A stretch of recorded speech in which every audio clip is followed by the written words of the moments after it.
அனைவருக்கும் வணக்கம். மீனராசினியர்களுக்கு ஏற்பட போகும் சனி மற்றும் சூரியனின் பார்வை ஏற்பட போகும் அடுத்த 7 நாட்கள் உங்களுடைய வாழ்வில் 23/8/2024 முதல் 29/8/2024 வரையுள்ள அடுத்த 7 நாட்களில் நிச்சயம் உங்களுடைய வாழ்வில் இவை நடந்தே தீரும். அப்படி என்ன மாதிரியான நன்மைகள் எல்லாம் ஏற்பட இருக்கு கிரகநிலைகளின் ரீதியாக இருக்கும் சாதகங்கள் என்ன, பாதகங்கள் என்ன, மேலும் என்ன மாதிரியான முன்னேற்றங்கள் எல்லாம் உங்களுடைய வாழ்வில் ஏற்பட இருக்குது. குறிப்பா மீனராசினியர்களை பொறுத்த வரைக்கும் சனி சூரியனுடைய பார்வையின் காரணமாக உங்களுடைய வாழ்வில் குடும்ப சூழ்நிலை ரீதியாகவும் உத்தியோகம், தொழில், வியாபாரம், கலைத்துறை, அரசியல் துறை, மாணவ மாணவிகள், விவசாயத்துறையினர், பெண்மணிகள் என அனைவருக்குமே என்ன மாதிரியான நன்மைகள் எல்லாம் ஏற்பட இருக்குது. குறிப்பா இத்தருணங்கள்ல கிரகங்களுடைய சஞ்சார நிலைகள் என்ன என்பது குறித்தான முழுமையான பதிவு தான் இந்த வீடியோல நம்ம விரிவா பார்க்க போகிறோம்.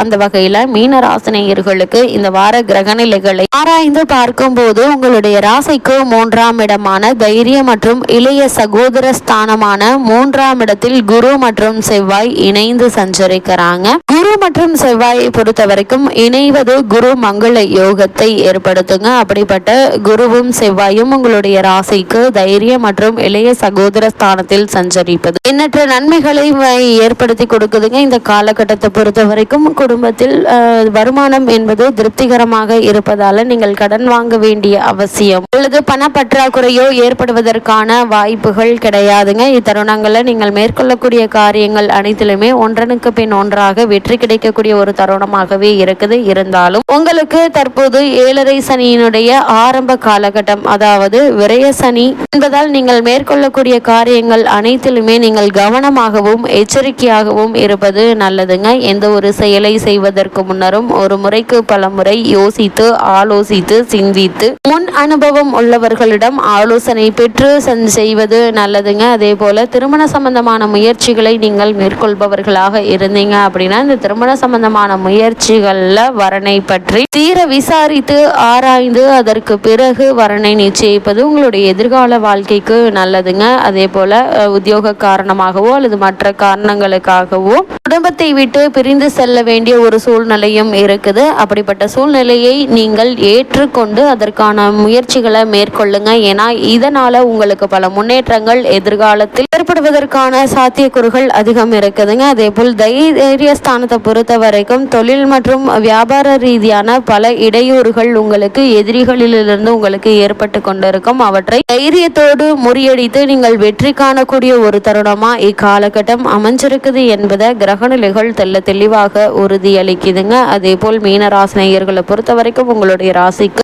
ரோக சத்ருஸ்தானம் என்று சொல்லக்கூடிய கடன், எதிரி, வியாதி ஆகிய இடங்களுக்கு சூரியன் மற்றும் புதனுடைய சஞ்சார நிலை அமைஞ்சிருக்குதுங்க. இந்த புதன் மற்றும் சூரியனுடைய இணைவு புத ஆதித்ய யோகத்தை குறிப்பிடுதுங்க. அப்படிப்பட்ட புத ஆதித்ய யோகம் உங்களுடைய ராசிக்கு 6ஆம் இடத்தில் கிடைப்பதால உங்களுடைய முயற்சிகளுக்கு அரசாங்க ஆதரவு கிடைக்க இருக்குது. இருந்தாலும் அவற்றிலும் ஏதாவது தடங்கல்கள் ஏற்படலாங்க. எந்த ஒரு செயலை செய்வதற்கு முன்னரும் கவனமாக இருப்பது நல்லதுங்க.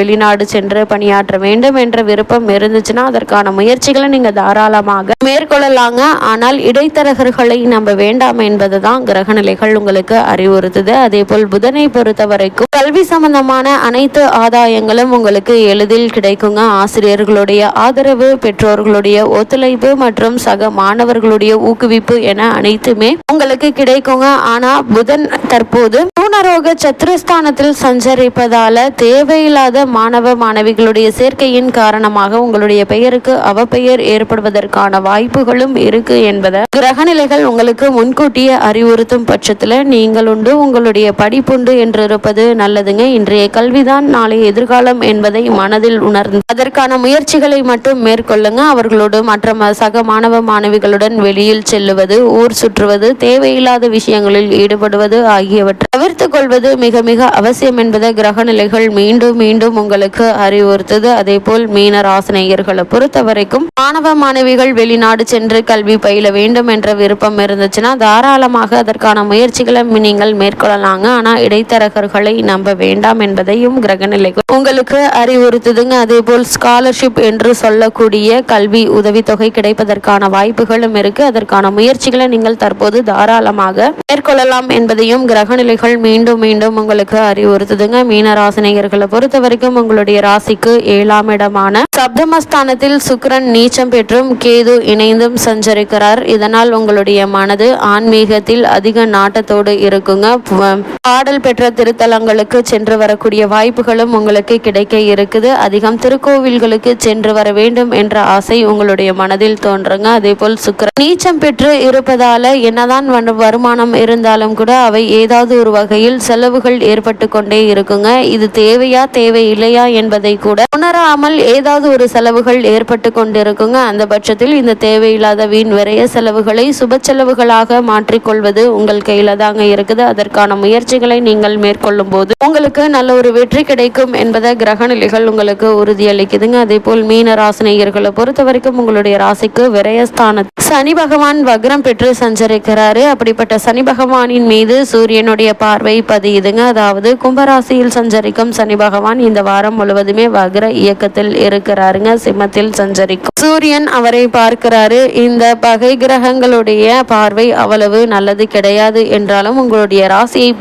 பொறுத்த வரைக்கும் யோகம் என்று தாங்க சொல்ல வேண்டும். ஏனென்றால் 6ஆம் இடத்திற்கு அதிபதியான சூரியன் 12ஆம் இடத்திற்கு அதிபதியான சனியை பார்ப்பதால் விபரீத ராஜயோகம் அடிப்படையில் சில நல்ல காரியங்கள் எதிர்பாராத திருப்பங்களும் நடைபெறுவதற்கான வாய்ப்புகள் இருக்கு. ஆரோக்கியம் சீராகி ஆனந்தப்படுத்துங்க. வெளிநாடு செல்லும் வாய்ப்புகளும் ஒரு சிலருக்கு கைகூடி வரக்கூடிய ஒரு தருணமா அமைஞ்சிருக்குதுங்க. உத்தியோகத்தில் இருப்பவர்களுக்கு நல்ல நிறுவனங்கள்ல பணிபுரியும் அழைப்புகள் வரலாங்க. கிடைக்கக்கூடிய சந்தர்ப்பங்களையும் வாய்ப்புகளையும் பயன்படுத்தி உங்களுடைய திறமையை வெளிக்கொணர்வதன் மூலமாக நல்ல ஒரு முன்னேற்றம் ஏற்படுங்க. அதே போல் மீனராசினியர்களை பொறுத்த வரைக்கும் இந்த சனி மற்றும் சூரியனுடைய பார்வையின் காரணமாக பிள்ளைகளுடைய எதிர்கால நலன் கருதி தீட்டிய திட்டங்கள் வெற்றி பெறுங்க. குடும்பத்தில் மணிவிழா மனவிழா போன்ற சுப நிகழ்ச்சிகள் இல்லத்தில் நடைபெறுவதற்கான சூழல்கள் உருவாக இருக்குது. அருகில் இருப்பவர்களுடைய ஆதரவோடு நல்ல காரியம் ஒன்று நடத்தி வைக்கக்கூடிய ஒரு தருணமா அமைஞ்சிருக்குதுங்க. இது மாதிரியான பல நன்மைகள் சனி மற்றும் சூரியனுடைய பார்வையால் ஏற்பட இருக்கு என்றாலும் கூட